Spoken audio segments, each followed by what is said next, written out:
Hello everyone. Easy physics by N K channel पर आपका बहुत बहुत स्वागत है।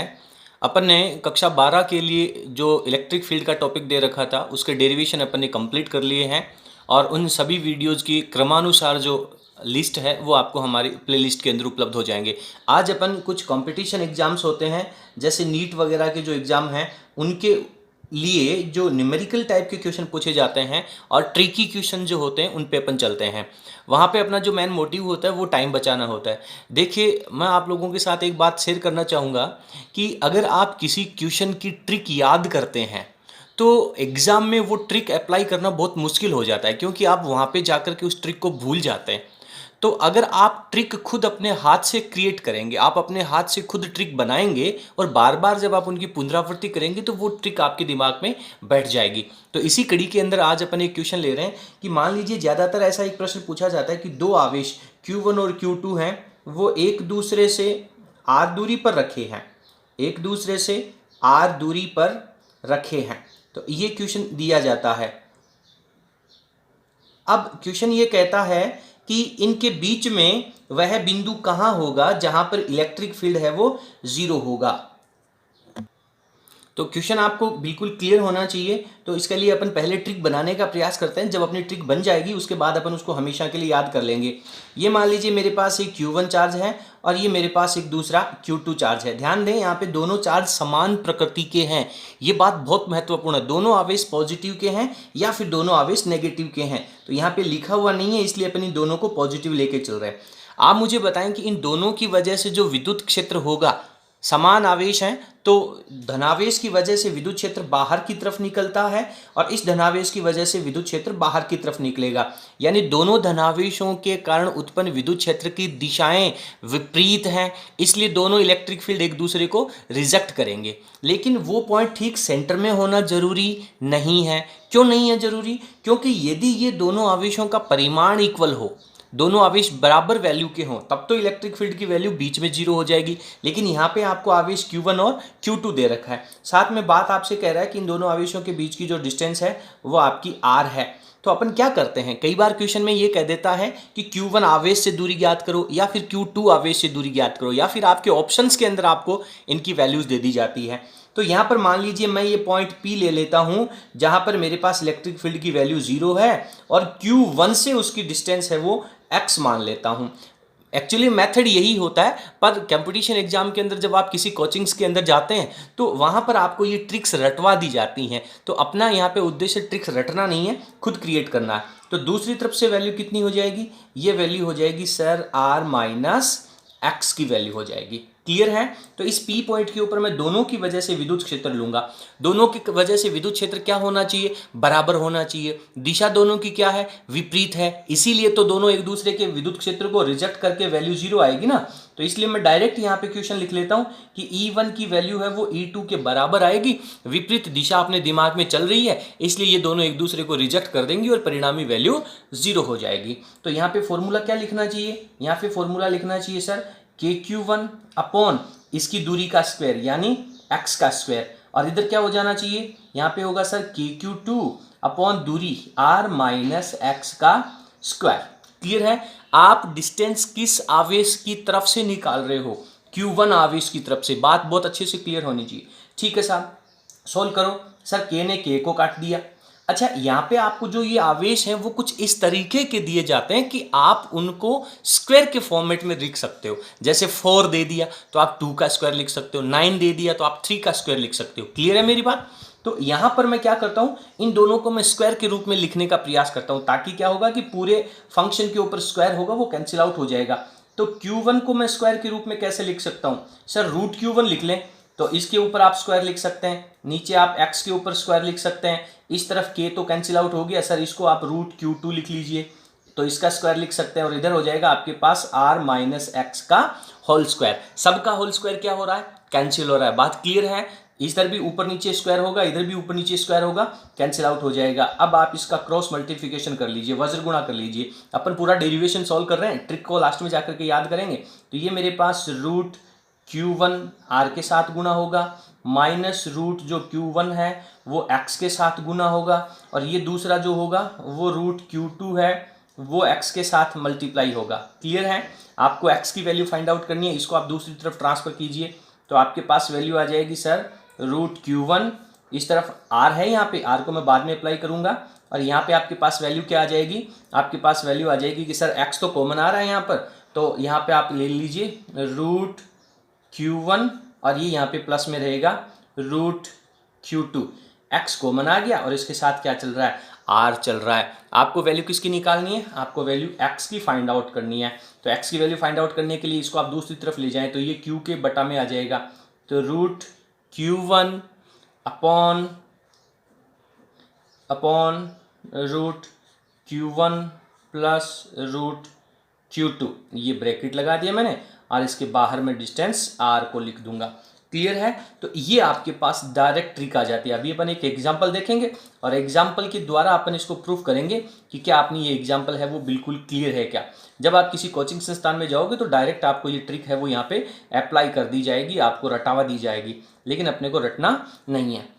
ये तो बात आती है कि ये x दूरी कहाँ से है, Q1 आवेश से है। कई बार अगर सर आप क्वेश्चन मान लो ऐसा पूछ ले कि Q2 आवेश से दूरी निकालो, तो पहला तरीका तो आपके दिमाग में आ गया होगा कि मैं ये फॉर्मूला याद कर लेता हूँ, Q1 की तरफ से दूरी निकाल लूंगा और फिर Q2 वाली दूरी r-x कर दूंगा। लेकिन नहीं, मैं यहाँ पे आपसे डायरेक्ट कह रहा हूँ कि जिस तरफ से आपको दूरी निकालनी है उस तरफ का आवेश ऊपर √Q1 में आएगा। अगर आप Q2 की तरफ से दूरी निकालना चाहते हैं, मैं यहाँ पे लिख देता हूँ Q1 से दूरी, इसका फॉर्मूला आ गया आपके पास ये, ठीक है। और अगर मैं यहाँ पे लिखना चाहूँ कि Q2 से दूरी, तो इसका फॉर्मूला क्या हो जाएगा, इसका एक मेथड तो यही हो गया कि सर x की वैल्यू आ गई, r-x निकाल लें, लेकिन दूसरा आपको डायरेक्ट याद कर देना है, उसकी जो दूरी आ जाएगी, आपको ध्यान दें ऊपर आपके पास √Q2 आएगा और नीचे तो ये जो फंक्शन सेम है वो प्लस में सेम का सेम रह जाएगा। इस बात को आप बहुत अच्छे तरीके से समझ लें। आप चाहें तो ये दूसरा जो डेरिवेशन अभी अपने यहाँ पे लिखा है, ये डायरेक्ट लिंक आप प्रूफ भी कर सकते हैं।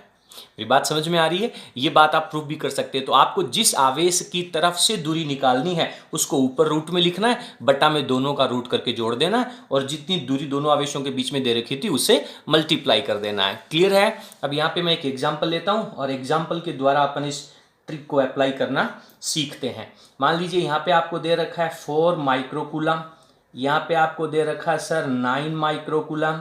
सवाल कह रहा है कि इन दोनों के बीच की दूरी है दैट इज 10 सेंटीमीटर। आप मुझे बताएं कि वो पॉइंट P कहाँ होगा जहाँ पर विद्युत क्षेत्र की तीव्रता 0 है। आप कौन से आवेश से निकालना चाहते हैं? सिंपल सर, मैं तो 4 माइक्रोकूलम से निकालना चाहता हूँ। 4 माइक्रोकूलम से दूरी, तो बहुत सिंपल, ऊपर आप 4 माइक्रोकूलम का रूट कर दें, तो यहाँ पे मैं रूट लिख देता हूँ। 4 माइक्रो का मतलब -6 अपॉन, यहाँ पे मैं 4 10⁻⁻6 प्लस दूसरा 9 × 10⁻⁻6, इन दोनों की वैल्यू रख दी। और आप ध्यान दें आपका जो आंसर है वो भी आपको सेंटीमीटर में ही लेना है, तो इसलिए ये वाली जो डिस्टेंस है इसको आपको सेंटीमीटर में रख देनी है। कितनी सेंटीमीटर दे रखी है आपको? 10 सेंटीमीटर दे रखी है। सिंपल सॉल्व कर लें, इसकी वैल्यू आ जाएगी सर 2 × 10⁻³ बटा में इसकी वैल्यू आ जाएगी 2 × 10⁻³ प्लस 3 × 10⁻³ मल्टीप्लाइड बाय 10। अगर आप इसको बहुत स्पीडली आप सोल्व करते हो तो आपको समझ में आ जाएगा कि सर 2/5 आ जाएगा। 10⁻³ ऊपर है और 10⁻³ नीचे से कॉमन आकर के कैंसिल हो जाएगी। एक से एक कैंसिल मत कर देना, दोनों से कॉमन आकर के कैंसिल आउट हो जाएगी। ये 10, ये 5 गया 10 से 2 बार और ये होगी आपके पास 4 सेंटीमीटर की दूरी। कितनी हो जाएगी? 4 सेंटीमीटर की दूरी। तो 9 माइक्रोकूलम से कितनी हो जाएगी? आप इसको दूसरे तरीके से सोल्व कर सकते हैं, r-x के फॉर्मेट से, या फिर अपना जो फॉर्मूला दे रखा है उससे सोल्व कर सकते हैं। बट नोट, यहाँ पे मैं एक विशेष बात आपको वापस लास्ट में जाते जाते दोबारा याद करवा दूँ कि ये जो फॉर्मूला है वो केवल समान प्रकृति के आवेशों के लिए ही लागू होता है। समान प्रकृति के आवेशों के लिए मतलब या तो दोनों आवेश पॉजिटिव होने चाहिए या फिर दोनों आवेश नेगेटिव होने चाहिए। यदि एक पॉजिटिव और एक नेगेटिव है तो उसके लिए फॉर्मूला क्या होगा उसको अपन अगले पॉइंट में पढ़ते हैं। तो चलिए, अपना जो दूसरा पॉइंट है वो ये कह रहा है कि दो विपरीत प्रकृति के आवेश हैं आपके पास, एक प्लस Q1 है और दूसरा माइनस Q2 है, और दोनों एक दूसरे से वही r दूरी पर रखे हुए हैं। इनके कारण विद्युत क्षेत्र का मान जीरो कहाँ होगा, विद्युत क्षेत्र की वैल्यू जीरो कहाँ होगी। तो सबसे पहले अपन डायग्राम बना करके इसको समझते हैं कि मान लीजिए ये मेरे पास प्लस Q1 है और ये मेरे पास इधर थोड़ा सा दूरी पर माइनस Q2 चार्ज है। दोनों के बीच की दूरी आपको दे रखी है r है। आप मुझे बताएंगी कि क्या विद्युत क्षेत्र का मान जीरो इन दोनों के बीच में कहीं हो सकता है। Q1 की वजह से विद्युत क्षेत्र बाहर की तरफ, Q2 जो नेगेटिव है इसकी वजह से विद्युत क्षेत्र अंदर की तरफ, तो दोनों की वजह से इलेक्ट्रिक फील्ड एक ही डायरेक्शन में है, तो परिणामी वैल्यू तो जुड़ जाएगी। इसलिए यहाँ पर तो विद्युत क्षेत्र की वैल्यू जीरो नहीं हो सकती। तो कहाँ हो सकती है, इन दोनों आवेशों को मिलाने वाली जो रेखा है उसको यदि आप दोनों तरफ आगे की तरफ बढ़ाएंगे तो जरूर इस रेखा के ऊपर वो पॉइंट कहीं ना कहीं होगा। तो दोनों आवेशों के बीच में तो नहीं होगा, तो कहाँ होगा, बाहर की तरफ हो सकता है। अब आपके सामने क्वेश्चन आता है कि किस तरफ होगा, तो मैं यहाँ पे एक छोटा सा नोट लगा देता हूँ कि जो Q1 की वैल्यू है वो मान लीजिए ज़्यादा है, क्योंकि न्यूमेरिकल के अंदर जब सवाल आएगा तो आपको यहाँ पर वैल्यू दी हुई रहेगी कितने माइक्रोकूलाम है, तो आप बहुत आसानी से पता कर पाएंगे कि कौन सी बड़ी वैल्यू और कौन सी कम वैल्यू है। इज इट क्लियर है? ओके, तो यहाँ पर आपको ये पता चल जाएगा कि कौन सा आवेश ज़्यादा है। अब आप मुझे बताएं कि विद्युत क्षेत्र की तीव्रता का फॉर्मूला क्या होता है, KQ/R, यानी आवेश का मान बढ़ेगा तो तीव्रता बढ़ेगी, दूरी का मान बढ़ेगा तो तीव्रता घटेगी।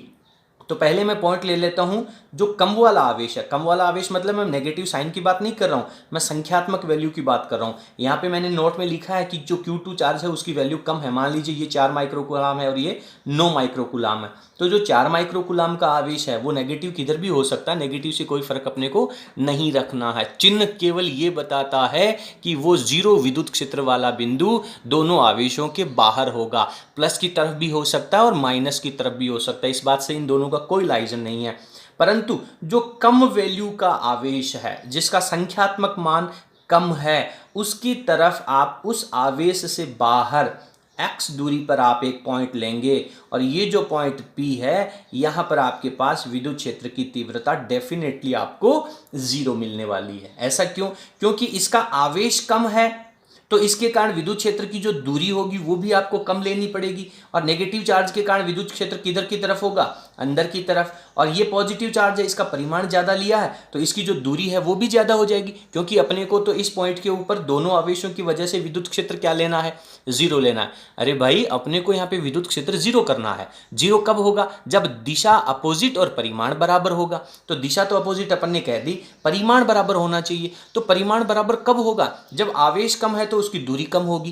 क्लियर है? तो अगर मैं इस तरफ पॉइंट ले लेता तो क्या होता कि ये आवेश ज्यादा है और दूरी यहां पे इस आवेश से कम है, तो यहां पर धनावेश की वजह से जो बाहर की तरफ विद्युत क्षेत्र निकलता वो तो ज्यादा हो जाता। और ये Q2 का जो मान है इसकी संख्यात्मक वैल्यू भी कम है और इस पॉइंट से लेकर के और यहां तक की दूरी भी ज्यादा हो जाती। एक तो आवेश का मान कम, एक दूरी ज्यादा, तो इसकी वजह से जो संख्यात्मक वैल्यू आती वो बहुत कम आ जाती। तो दोनों की वैल्यू बराबर नहीं होने की वजह से इस तरफ विद्युत क्षेत्र का मान जीरो कभी नहीं होगा। यानी कि यदि आवेशों की प्रकृति विपरीत है तो शून्य विद्युत क्षेत्र का जो वैल्यू वाला बिंदु है वो हमेशा कम संख्यात्मक मान की तरफ होगा। इतनी बात क्लियर है? तो अब अपने को वापस वही तरीका निकालना है कि P बिंदु के ऊपर प्लस आवेश की वजह से जो विद्युत क्षेत्र होगा 1 की वजह से और 2 की वजह से जो विद्युत क्षेत्र होगा, इसको मैं 1 कह रहा हूं, इसको मैं अपन 2 कह रहे हैं। संख्यात्मक मान नहीं है, ये इनका संकेत है। तो दोनों की विद्युत क्षेत्र की वैल्यू क्या आएगी? बराबर आएगी, तभी तो जीरो होगी। तो इस Q आवेश से दूरी कितनी हो जाएगी? R दूरी तो ये है और X दूरी ये है। ये फॉर्मूला हो गया आपके पास कि sir KQ1 upon R plus x का होल स्क्वायर। इधर क्या हो जाएगा? इधर हो जाएगा सर KQ2 अपॉन Q2 से कितनी दूरी है? केवल मात्र x दूरी है, ये हो जाएगा x का स्क्वायर। सेम फंडामेंटल है, k ने k को यहाँ से कैंसिल आउट कर दिया, वापस इसको वर्गमूल के रूप में लिख दो। तो वर्गमूल के रूप में लिखा तो Q1 upon R plus x की वैल्यू आ गई और इस तरफ हो गया आपके पास Q2 बटा x की वैल्यू। क्लियर है? इसको आप आगे और सॉल्व कर लें। जब आप आगे इसे सॉल्व करेंगे, क्रॉस मल्टीप्लिकेशन करेंगे, तो यहाँ पे आपके पास आ जाएगा x इंटू रूट Q1, इस तरफ आ जाएगा आपके पास रूट Q2 है, वो एक तो r से मल्टीप्लाई हो गया, और एक जो रूट Q2 है वो आपका x से मल्टीप्लाई हो गया।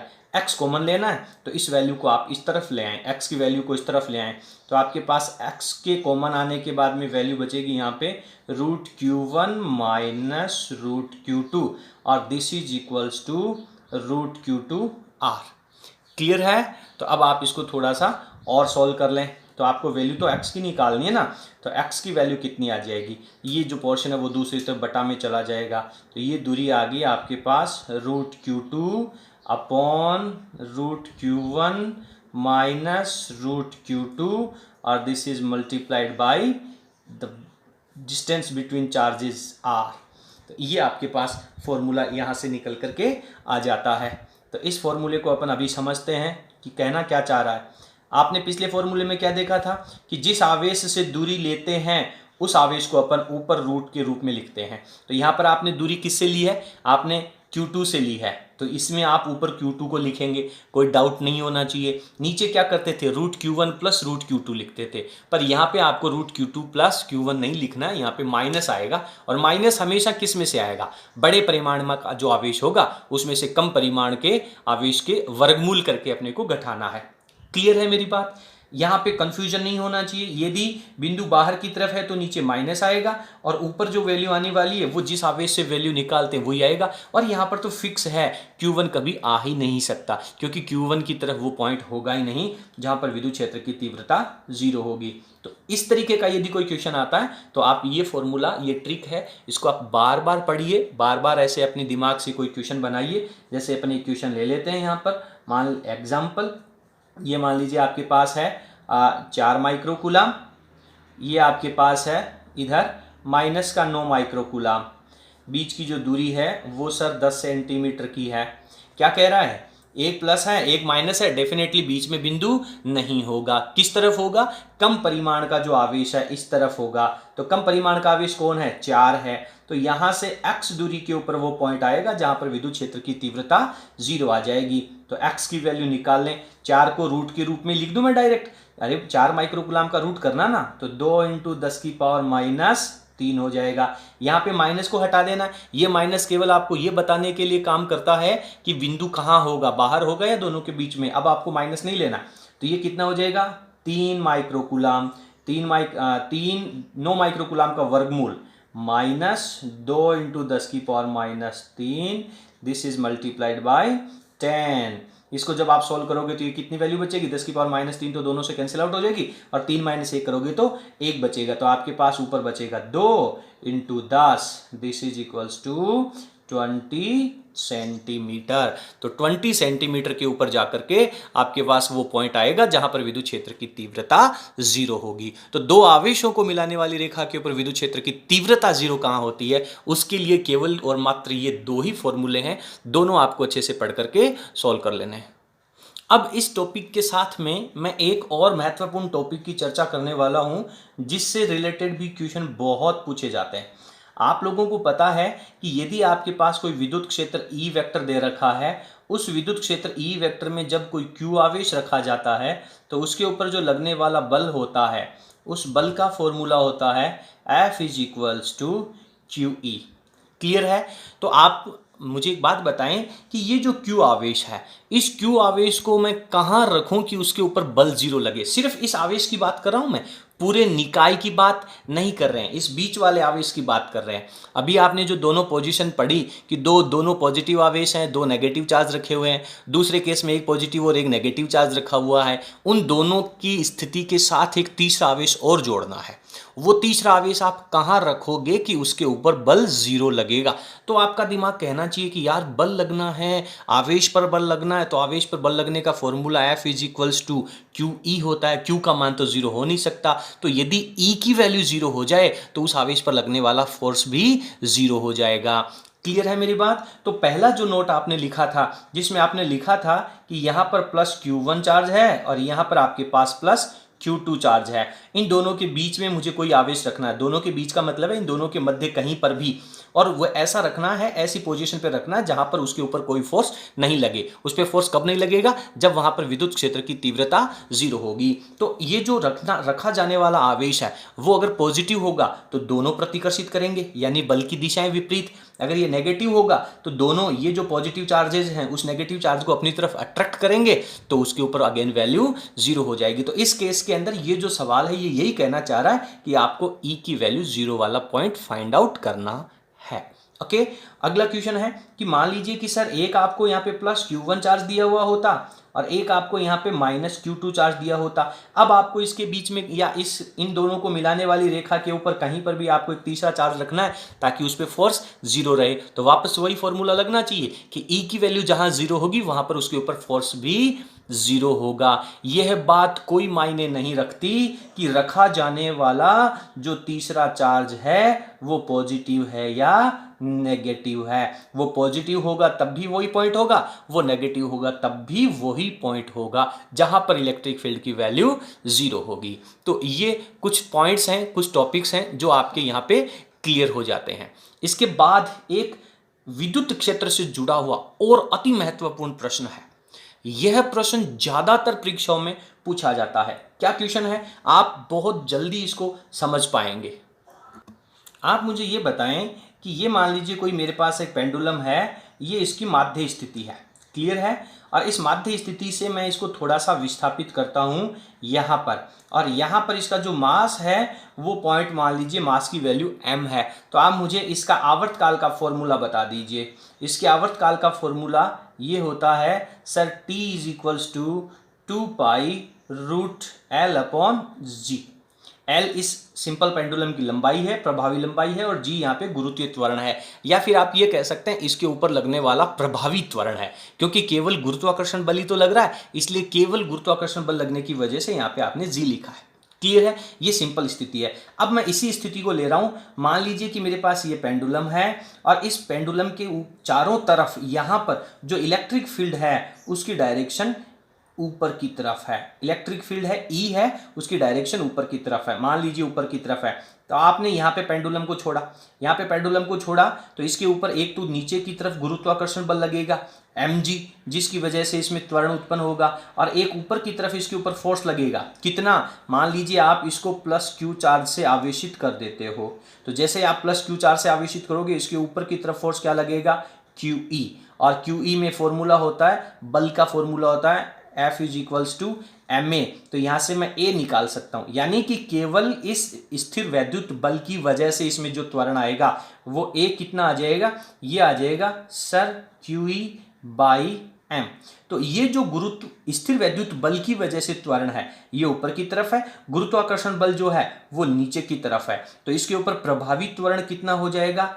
G dash. G डैश कितना हो जाएगा? सर G डैश हो जाएगा इन दोनों में से जो भी त्वरण होगा, क्योंकि दोनों त्वरण विपरीत दिशा में है तो मैं कह देता हूं कि G है वो ज्यादा होगा, तभी तो ये नीचे की तरफ आएगा। तो यहां पे मैं कह देता हूं कि G माइनस A का मतलब है ऊपर की तरफ जाने वाला त्वरण, और इसकी वैल्यू क्या लिख देता हूं मैं? इसकी वैल्यू हो जाएगी QE/m।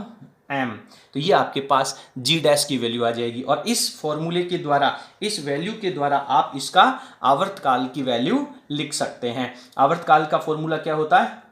आवर्तकाल का फॉर्मूला होता है T is equals to 2π√L/g। तो G में मैं यहां पे लिख देता हूं G डैश, और ये G डैश की वैल्यू इसके साथ में यहां पर आ जाएगी। तो ये इसके आवर्तकाल का फॉर्मूला हो जाएगा। क्लियर है? अगला मैं पार्ट लेता हूं कि मान लीजिए ये आपके पास सिंपल पेंडुलम है, और इस सिंपल पेंडुलम पे जो इलेक्ट्रिक फील्ड है वो भी आपका नीचे की तरफ लग रहा है, ठीक नीचे की तरफ लग रहा है। तो जैसे ही आप इसको यहाँ पर रखेंगे, इसके ऊपर एक तो गुरुत्वाकर्षण बल नीचे की तरफ लग रहा है, mg नीचे की तरफ लग रहा है, और एक इसके ऊपर F is equals to QE भी नीचे की तरफ लग रहा है। इसका m द्रव्यमान है और इसका चार्ज है वो प्लस Q है, ठीक है। तो इसकी वजह से इसके अंदर जो त्वरण आएगा this is equals to F is equals to ma, और आप यहाँ से A की वैल्यू निकाल पाएंगे। तो यहाँ पे आपके पास G डैश की वैल्यू क्या आ जाएगी? गुरुत्वीय त्वरण भी नीचे की तरफ, ये जो विद्युत क्षेत्र के कारण जो त्वरण उत्पन्न हो रहा है वो भी नीचे की तरफ, तो दोनों एक ही डायरेक्शन में होने के कारण G plus QE upon m। तो ये आपके पास g डैश की वैल्यू आ जाएगी। और यहाँ पर भी आपको जो t की वैल्यू लिखनी है, t की जो वैल्यू लिखनी है, आवर्तकाल की जो वैल्यू लिखनी है, वो भी आपको इसी तरीके से लिख देनी है कि t is equal to 2 pi root L upon G dash. G dash की वैल्यू आपको ये रिप्लेस कर देनी है। क्लियर है? इसके बाद इसकी एक और महत्वपूर्ण स्थिति और बनती है कि मान लीजिए इलेक्ट्रिक फील्ड है वो क्षैतिज दिशा में लग रहा है, इस दिशा में लग रहा है, तो आप क्या कहेंगे कि ये सर हमारा पेंडुलम है, इसको आपने इस तरफ रखा है, इस तरीके से क्षैतिज दिशा में इसके ऊपर फोर्स लग रहा है QE, नीचे की तरफ फोर्स लग रहा है इसके ऊपर mg। तो दोनों जो त्वरण उत्पन्न होंगे, इसकी वजह से जो त्वरण उत्पन्न होगा वो आपका A ले लेंगे अपन, इसकी वजह से जो त्वरण होगा वो नीचे की तरफ होगा। तो इन दोनों का जो दोनों के बीच का एंगल कितना है 90 डिग्री, और 90 डिग्री के ऊपर इनका जो प्रभावी त्वरण होगा G डैश, उसकी वैल्यू कितनी आ जाएगी? तो आपको G डैश की वैल्यू लिखनी है A का स्क्वायर, यानी A का स्क्वायर मैं लिख देता हूं यहाँ पे नीचे की तरफ G स्क्वायर, प्लस लिख देता हूं यहाँ पर QE अपॉन M का स्क्वायर। और G डैश की वैल्यू निकालनी है तो आपको यहाँ पर रूट भी लेना होगा, क्योंकि ये दोनों सदिश राशियां एक दूसरे के लंबवत दिशा में हैं। अरे p का स्क्वायर प्लस q का square plus 2pq cos theta, cos theta कितना 90, इसलिए cos थीटा की वैल्यू 0, तो वो वाला फंक्शन 0 हो जाएगा, तो रूट में p square plus q square बचेगा। तो g डैश की वैल्यू लगेंगे तो p square plus q square, यानी एक आपका क्षैतिज दिशा में स्थित वैद्युत बल के कारण त्वरण और एक नीचे की तरफ गुरुत्वीय त्वरण। तो ये आपके पास g डैश की वैल्यू आ जाती है, और वापस आप इस t के फॉर्मूले में रखेंगे t is equal to 2 pi root L upon G. तो ज्यादातर ये आवर्तकाल का फॉर्मूला भी आपसे बहुत ज्यादा बार पूछा जाता है। तो इस तरीके से कुछ एक ट्रिक्स हैं जो आज अपन ने क्लियर करी हैं। अगले वीडियो में जब अपन दोबारा देखेंगे तो कुछ और भी पॉइंट्स देखेंगे। अगर आपको हमारा वीडियो पसंद आया हो तो प्लीज़ इसे लाइक कीजिए, और स्पेशली उन छात्रों के साथ शेयर कीजिए जो ग्रामीण क्षेत्र में रहते हैं और जिनके लिए कोचिंग्स की सुविधाएं उपलब्ध नहीं हो पाती हैं, या फिर जो आर्थिक स्थिति कमज़ोर होने के कारण कोचिंग्स में नहीं जा पाते हैं। अपना मिशन यही है कि बच्चों को घर तक कोचिंग की जो सुविधाएं हैं या कोचिंग के लेवल की जो पढ़ाई है वो उपलब्ध करवाना। ठीक है, धन्यवाद। और आगे के और वीडियो देखने के लिए प्लीज़ हमारे चैनल को सब्सक्राइब कीजिए और नोटिफिकेशन प्राप्त करने के लिए बेल आइकन प्रेस कीजिए। धन्यवाद।